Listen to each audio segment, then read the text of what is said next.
bagaimana kalau nasabnya Kanjeng Nasab Nabi dan Ba'alawi. keturunannya? Nasabnya Ba'alawi. Nasabnya Ya, Ba'alawi. nasab Ba'alawi apa hubungannya dengan akidah? Oke, oke. Sudah terjawab ya, sudah terjawab. Iya. Oke, benar, Iya. Bang. Loh Oke, sudah iya, apa terjawab. hubungannya dengan akidah? Gitu loh. Karena apa? Karena gini, Jadi satu ya. izin saya lanjut ya. Monggo, monggo. Nasab. Iya, sekalipun kita mempermasalahkan Ba'alawi juga nggak jadi masalah kan berarti ya, karena memang toh ini bukan masalah akidah. Dan lagi sekalipun kita tidak mempercayai Ba'alawi itu sebagai dunia Rasul, kita juga akan tetap mendapatkan syafaat Rasulullah apa enggak gitu. Kalian. Tuh. Orang yang mendapatkan syafaatnya baginda Rasulullah itu syaratnya apa, Bang?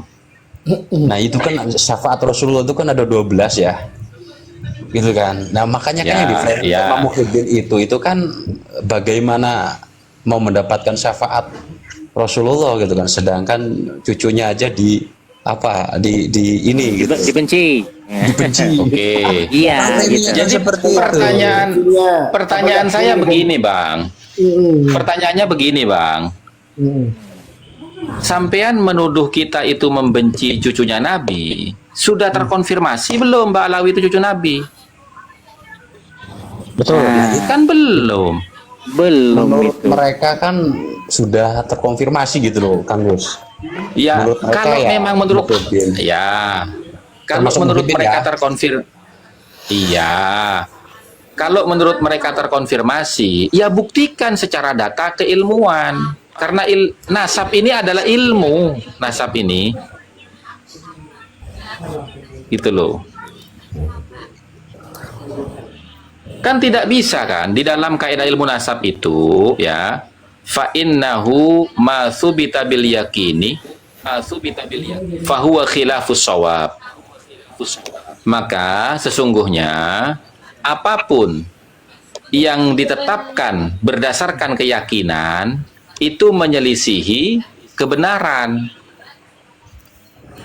Wa yustatsna minhu, dan dikecualikan dari yang demikian itu ya, nasabu Rasulillah SAW, nasabnya Kanjeng Nabi Muhammad SAW, alladzi subita bil yaqin, yang mana nasabnya Kanjeng Nabi itu ditetapkan berdasarkan keyakinan, li'anna fihi wahyan, karena di dalam nasab Nabi itu sumbernya wahyu.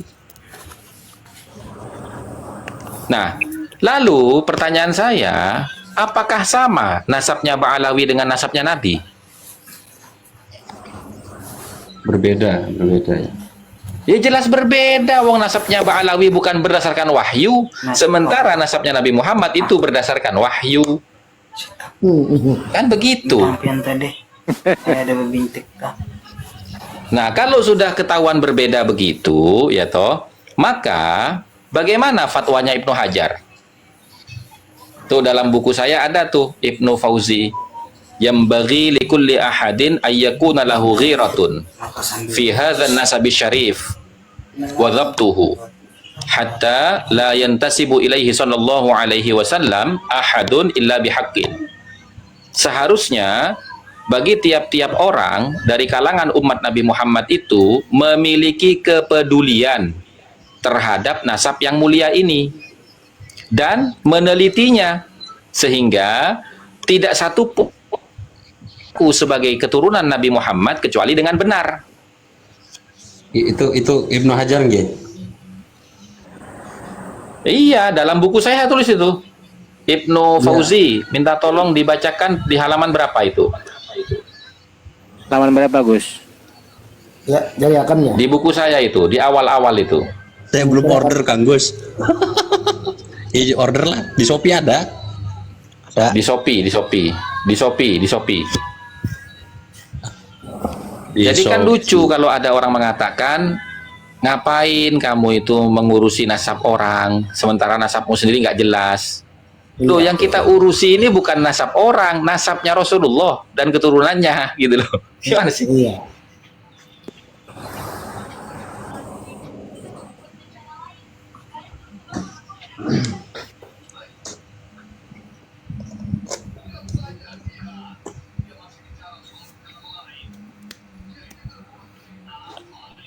Jadi bertanya kembali, apakah nanti untuk kedepannya Kang Gus ada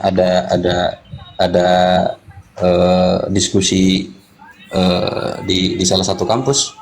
Apa gimana, Gus? Kang Gus? Nah, justru karena itu tadi sore kan saya di roomnya Kiai Anjas itu kan mengatakan seharusnya para akademisi itu ya memfasilitasi untuk mengadakan seminar tentang polemik nasab ini, gitu loh. Supaya apa? Supaya masyarakat itu tercerahkan, karena ilmu nasab ini kan mati suri, ya kan? Ya. Kan sampai detik ini itu belum ada lembaga pendidikan formal maupun non formal itu yang memasukkan ilmu nasab di dalam kurikulum pendidikannya kan. Iya, setuju. Makanya kan wajar banyak orang yang tidak mengerti ilmu nasab gitu loh. Ya seperti contoh tadi itu Bang, ketika saya mengatakan membawakan sebuah makalahnya Abdullah ibn Mubarak, itu dia katakan itu kan ilmu hadis. Oh berarti kalau selain hadis boleh nggak bersanad? Enggak. Makalah itu al-isnadu minad-din itu untuk semua disiplin keilmuan. Untuk semua disiplin keilmuan itu harus bersanad. Gitu loh. Nah, macam-macam sanad itu banyak. Ada sanad birrisalah, ada sanad bitalaki, ada sanad bisimai. Ada sanad itu ketika kita membaca tulisan, ada sanad itu ketika kita berjumpa, ada sanad ketika kita mendengarkan. Kan begitu. Contoh misalkan, sampean bercerita di daerah Sumatera itu ada kisah tentang maling kundang. Dari mana kamu tahu? Buku sejarah. Itu namanya sanad birrisalah.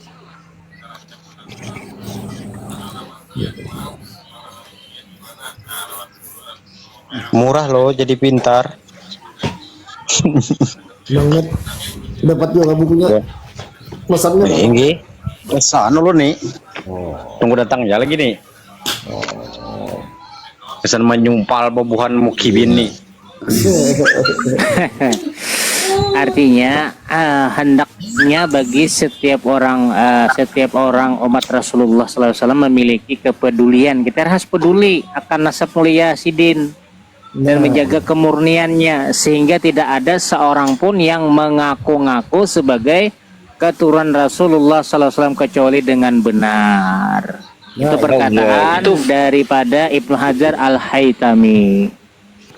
Nah, tadi itu kan yang tadi naik itu kan dia membawakan Ibnu Hajar toh. Ya. Tadi kalau nggak diturunkan saya mau hantam dengan itu. Betul Gus. Bagaimana orang mau berbicara Ibnu Hajar tapi dia melawan makolahnya Ibnu Hajar sendiri gitu. Iya, setuju Gus. Jangan gini kan framingnya Gus. Jangan mau urusin nasab orang lain. Sementara nasab kalian kada jelas juga, jangan. Nah lalu kan Ibnu Hajar Haytami kan berfatwa harus diurus. gitu. Masa Rasulullah nih dipakai orang mengeraput, paham lah orang kamu. Ceh. Kang Gus Hasan. Iya. Saya juga termasuk orang yang memuliakan ya, termasuk orang yang bersyukur dengan adanya ini gitu loh, Kang Gus. Karena di tempat saya beberapa kali didatangi oleh Habib kayak gitulah, Habib Dabir. Nah, yang selalu dibawa sama mereka di framing mereka itu kami lebih percaya Syekh Nawawi Tanara ya, Kang Gus ya. Bahasanya kan seperti itu ya. Saya lebih percaya omongannya Syekh Nawawi Tanara daripada Kimad seperti itu. Nah, memang di Uqulul Jen itu tuh memang Syekh Nawawi itu mengatakan sih gitu kan. Di Uqulul Jen itu kan Kang Gus Hasan juga tahu mungkin ya udah tahu gitu. Nah itu tanggapannya seperti apa Kang Gus? Apakah waktu itu ulama, iya termasuk Syekh Nawawi itu Maaf, konsentrasinya bukan suaranya- tentang nasab, tapi melalui ya gimana? Yo ini. Maaf, suaranya putus-putus. Suaranya putus-putus. Sinyal saya nggak bagus. Kadang mau empati Alawi, kadang menyanjung Gus Hasan. Siapa orangnya? Yo ini. Oke. Jadi Kang Gus Hasan. Jadi gini Kang Gus. Mereka kan selalu memperoleh bahasa. Kami lebih percaya dengan perkataannya Syekh Nawawi Tanara ya gitu kan. Tuh, dibandingkan Ki Iman. Mereka Oke, sekarang gini, saya tangkap itu.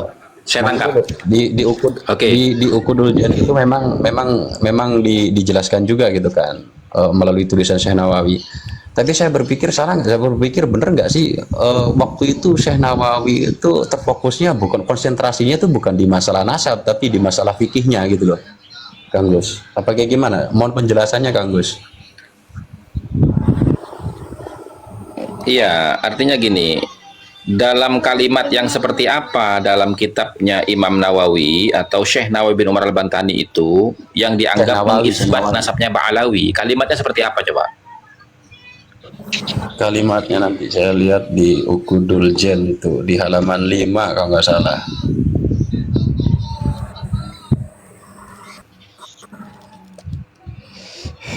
Oh, anu nih, yo ini anu kamu kibin ya.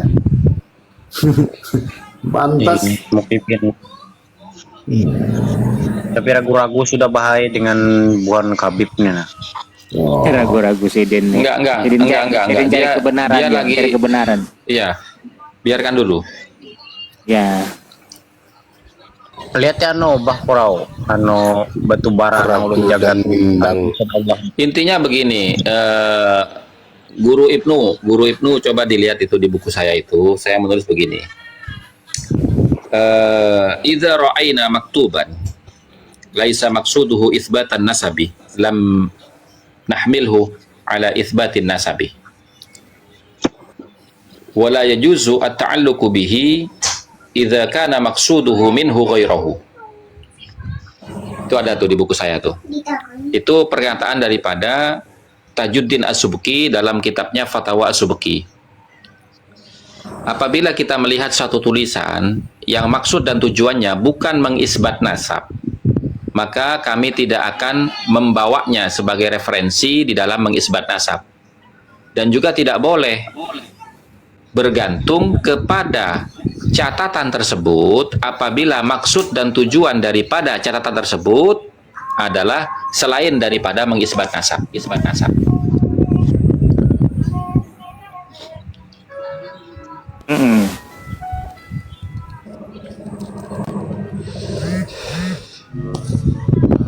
Assalamualaikum.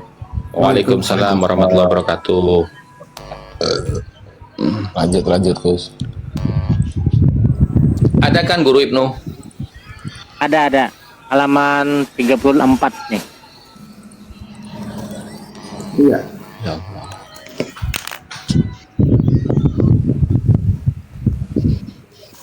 Oke, jika kita melihat tulisan yang tidak dimaksudkan mengisbat nasab, maka kami tidak akan membawanya dengan mengisbat nasab dan tidak boleh berta'aluk, artinya bergantung dengan tulisan tersebut dalam mengisbat nasab.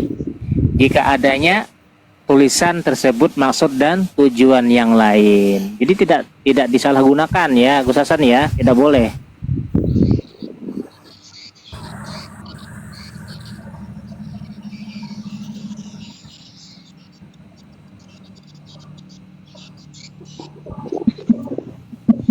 Jadi itu kaidah tersebut memahami bahwa apa yang dikutip oleh Syekh Nawawi Al-Bantani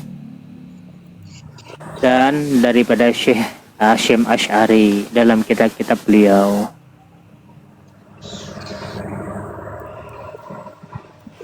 Bukan bertujuan untuk mengisbat nasab Ba'alawi, akan tetapi hanya sebagai kutipan yang sempurna yang bertujuan untuk mengambil manfaat dan makalahnya yang dianggap sesuai dengan penjelasan yang beliau tulis dalam bab kitabnya. Jadi bukan pengisbatan daripada Syekh Nawawi dan Syekh Hasyim Asy'ari. Nah,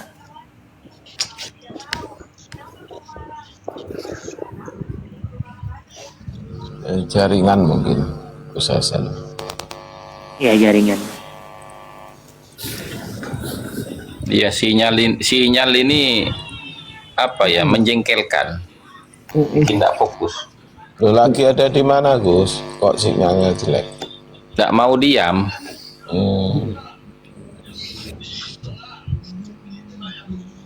Nah, asul nih dari Nabi Adam segala jauhan.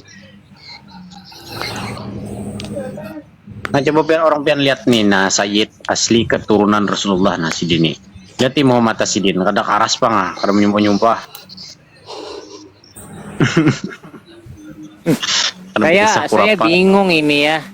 Yang Syahid, yang Syarif itu tidak dipercaya.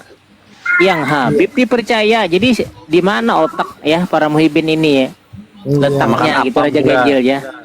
Bang Ibnu, Yang nyata-nyata ya kan di seluruh dunia itu, di Timur Tengah itu yang ajurit daripada Rasulullah itu Syarif dan Sayyid. Malah Bang Ibnu. dimusuhin. Yang dipercaya Habib.